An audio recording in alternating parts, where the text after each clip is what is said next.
এই দোকানদার ভাই আমাকে 2 কেজি ডাল দেন তো। আচ্ছা ঠিক আছে দিচ্ছি। যতক্ষণে ডাল দিবে এদিকে বস্তা কেটে দিল এবং চাল নিয়ে নিল ওরা। এদিকে অনেকগুলো চালই এরা নিয়ে নিল এবং 2 কেজি ডাল মাপা হয়ে গেছে। ভাই নেন আপনার ডাল।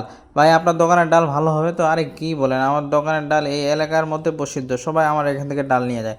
এই দোকানদার ভাই আপনার কাছ থেকে তো ডাল নিয়ে গেলাম, এই ডালের মধ্যে আমি কি একটা এরকম পেয়েছি, দেখেন তো এটা কিসের কয়েন।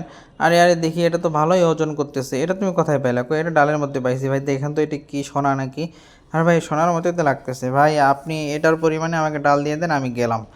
এই দোকানদার ভাই আসসালামু আলাইকুম, আপনার হাতগুলো দেন তো একটু চুমা দিয়ে। আরে ভাই আপনার কি হলো? কালকে দেখলাম খুব ফাটিচার অবস্থা আপনার, আজকে এই গেট আপ সেট আপ কী ব্যাপার? গাড়ি নিয়ে আসতেন? আরে ভাই আপনার এখান থেকে ডাল নিলাম না, ওই ডালের মধ্যে আমি সোনার কয়েন পাইছি, সোনার কয়েন পেয়ে সেগুলো আমি বিক্রি করছি 10 লাখ টাকা। এই ভাই আপনি কয়েন নিচ্ছেন কোনো? আপনি আমার কয়েন আমাকে দেন, আপনি যান। আরে ভাই আপনি কোন ডাল নিচ্ছিলেন সেখান থেকে আপনি কয়েন পাইছেন? আরে ভাই আপনার এখান থেকেও তো নিয়েছিলাম, এখান থেকে পাইছি। যখনই এই টাকলা শুনলো যে এখানে কয়েন পাওয়া যাচ্ছে ডালের মধ্যে চালের মধ্যে, তখন এখানে থাকার কোনো প্রশ্নই আসে না। ওরা ওইদিকে যে বুদ্ধি করলো যে যেভাবেই হোক এর চালের এবং ডালের অবস্থা মেরে দিতে হবে।